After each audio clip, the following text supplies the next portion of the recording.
오늘은 처음으로 제가 공부한 내용을 여러분들께 선보이는 날이에요. 너무 떨린데 여러분들께서 넓은 마음으로 잘 봐주시길 바라고요. 영상도 찍고 블로그에는 또 따로 정리를 다 해놨기 때문에 자막은 따로 달지 않을게요. 제가 블로그에 있는 걸 보면서 영상을 찍었기 때문에 여러분들께서도 블로그 보시면서 영상 보시면 이해가 더 빠르실 거예요. 그러면 바로 시작할게요. 처음 영상으로는 엔도크린 시스템, 내분비계에 대해서 여러분들께 말씀드리려고 하는데요. 우리가 알다시피 내분비계는 호르몬을 방출하죠. 그런데 이 호르몬을 방출하는 건 내분비계가 혼자서 하는 게 아니라 뇌 진두지휘 아래 신경계랑 커뮤니케이트를 하면서 호르몬의 양을 조절하게 돼요. 그래서 그림에서 맨 처음에 보이는 이 탈라무스라고 하는 게 있는데요. 이 아래쪽에는 우리가 잘 알고 있는 시상하부, 하이포탈라무스가 있고요.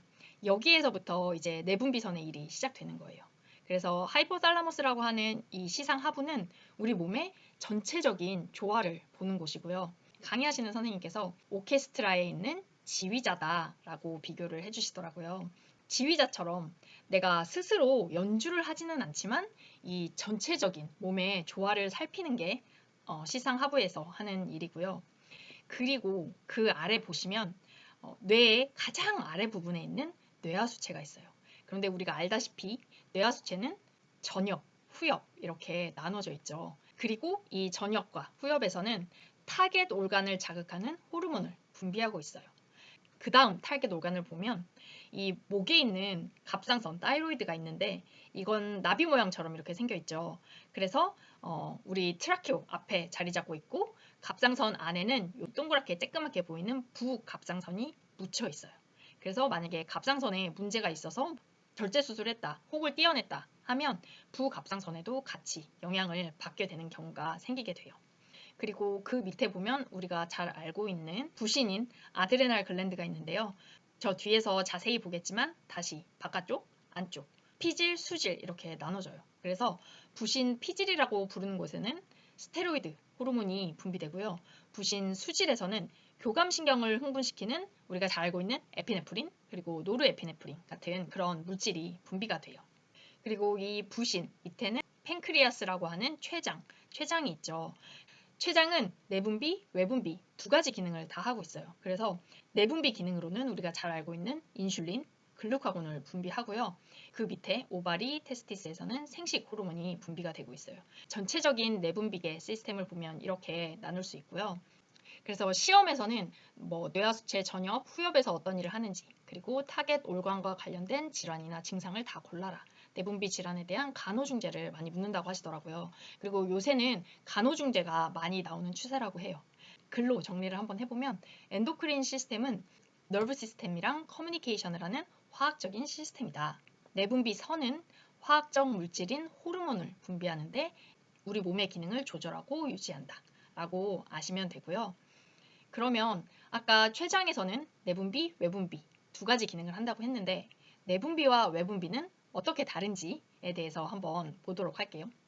내분비는 영어로 나와 있는 게 chemical substance, 호르몬이 분비되는데요. 이 호르몬은 우리의 혈액을 타고 돌면서 몸의 기능을 유지하고 조절해요. 영어로 살펴보면 minute amount 이렇게 나와 있는데요. 아주 미량이 분비된다고 해요. 여성들한테 필수인 에스트로겐을 예로 들자면 우리가 평생 우리 몸에서 분비되는 에스트로겐의 양이 1티스푼, 한 티스푼밖에 되지 않는다고 그래요. 그런데 우리가 항상 그러잖아요. 저는 그러거든요. 나는 호르몬의 노예야 라고 말할 정도로 평생 분비되는 한 티스푼밖에 안 되는 이 양이 매일매일 나눠서 분비가 되니까 얼마나 조금 분비가 되겠어요. 그럼에도 불구하고 우리 몸에는 굉장히 큰 변화를 일으킨다 라고 생각하시면 되고요. 말씀드렸듯이 혈액을 타고 돈다. 그리고 세 번째는 Regulate by Negative Feedback System 이라고 나와 있죠. 앞에서 내분비계는 nerve 시스템이랑 커뮤니케이트를 한다고 말씀드렸어요. 그런데 이게 파지티브가 아니라 네거티브 영향을 받는 거예요.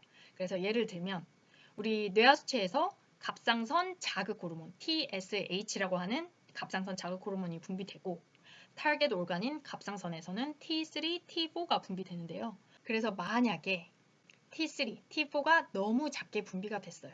그랬을 경우에는 신경계로 신호를 보내요. 그러면 뇌하수체에서 T3, T4가 양이 너무 적기 때문에 그렇다면 갑상선 자극 호르몬 TSH를 증가시켜야 되겠구나 라고 생각을 하고 TSH를 증가시켜서 T3, T4 얘네들의 수치를 올려요. 그러다가 혈중에 이제 너무 T3, T4가 많아진다 하면 반대로 이 뇌하수체에서 얘네가 너무 많이 올라갔네? 그러면 내가 TSH를 줄여야 되는구나 라고 알고 TSH의 분비량이 적어지는 거예요. 그렇게 되면 결과적으로는 혈중에 T3, T4가 다시 줄어들게 되죠. 이렇게 서로 네거티브 피드백 작용을 하는 거예요. 네 번째 특징은 특정 물질의 플라즈마 농도를 조절해요. 예를 들면 부갑상선에서는 칼슘 레벨의 농도를 조절하고 인슐린은 글루코스 농도를 조절해요. 그리고 다섯 번째는 자율신경 활동을 조절해요. 그래서 스테로이드나 갑상선 호르몬 같은 경우에는 교감신경이나 부교감신경을 흥분시키거나 아니면 다운시키거나 하죠. 그렇게 자율신경의 활동을 지배하고요. 외분비는 우리가 알다시피 케미컬 서브스턴스가 덕트를 타고 분비되어서 우리 몸의 기능을 유지하고 조절한다 라고 생각하시면 되는데요. 예를 들면 땀샘이 있잖아요. 그리고 침은 침샘이 있죠. 그래서 이 땀이나 침 이런 것들은 덕트를 타고 분비가 되는 거고, 그래서 외분비는 덕트를 타고 화학적 물질이 분비돼서 우리 몸의 기능을 유지 조절한다 이렇게 알고 계시고요. 그러면 이제 각 분비성과 호르몬이 하는 일에 대해서 알아보도록 할게요. 우선 뇌하수체 전엽에서는 GH라고 하는 성장 호르몬, 프롤락틴, TSH, 갑상선 자극 호르몬, ACTH, 부신피질 자극 호르몬, MSH, 멜라닌 자극 호르몬, LH, FSH 이런 게 분비가 되는데요. 성인 과정에서는 성장 호르몬, TSH, ACTH, MSH 이렇게 이 정도만 알아보도록 할게요. 첫 번째, 우리가 잘 알고 있는 성장 호르몬. 성장 호르몬이 하는 일은 뼈와 조직을 자극해서 성장하게 하는 호르몬이에요. 그런데 이 외에도 몇 가지 일을 더 하는데 Physical, Mental Growth 이게 뭐냐면 신체적으로 뿐만 아니라 정신적으로도 성장을 시키고 스태미나와 임문, 면역에도 영향을 끼쳐요. 그래서 성장기 아이들은 신체적으로도 자라나지만 정신적으로도 성숙하게 되잖아요. 이게 그로스 호르몬의 영향이고요. 그리고 또 한참 스태미나, 너무나도 스태미나가 좋죠. 에너지가 엄청나고, 그리고 아주 아이일 때는 면역력이 약하지만 성장기, 사춘기 아이들은 면역력이 강해져요. 그런데 나이가 들면서 성장 호르몬이 감소하기 때문에 스태미나도 떨어지고 면역도 떨어지게 되는 거예요. TSH는 우리가 잘 알다시피 타이로이드 스티뮬레이팅 호르몬으로 갑상선 기능을 조절하고요. ACTH는 부신 기능을 조절하는 호르몬, MSH는 피부가 다크해지게 하는 기능을 조절하는 그런 호르몬이에요. 그러면 후엽에서 나오는 호르몬에 대해서 알아보도록 할게요. ADH, 우리가 바소프레신이라고 하는 항이뇨 호르몬이 방출되고요. 이 항이뇨 호르몬은 수분이 안 나가게 하고 혈관을 수축시키는 역할을 해요. 그래서 혈압이 뚝뚝 떨어지는 사람한테 주면 혈압이 효과적으로 조절돼요. 제가 중환자실에서 잠깐 근무할 때 바소프레신을 투여한 적이 있었던 걸로 기억이 나요. 그래서 항이뇨 호르몬은 신장에서 물을 흡수하고 혈관을 수축시킨다 라고 알고 계시면 되고, 옥시토신은 모성에서 다루기 때문에 성인에서는 지나가도록 할게요. 처음이어서 굉장히 긴장하고 제가 어떻게 얘기를 했는지 잘 모르겠는데요. 정리하고 그리고 또 이걸 영상으로 찍으니까 진짜 제가 공부하는데 시간이 되게 많이 걸리는데 내가 공부한 걸 다른 사람한테 가르치는 게 정말 쉬운 일이 아니더라고요. 이 땅의 모든 선생님들, 강사님들, 그리고 교수님들 정말 존경합니다. 그러면 오늘 영상은 여기까지 할게요. 우린 다음 시간에 또 봐요. 안녕.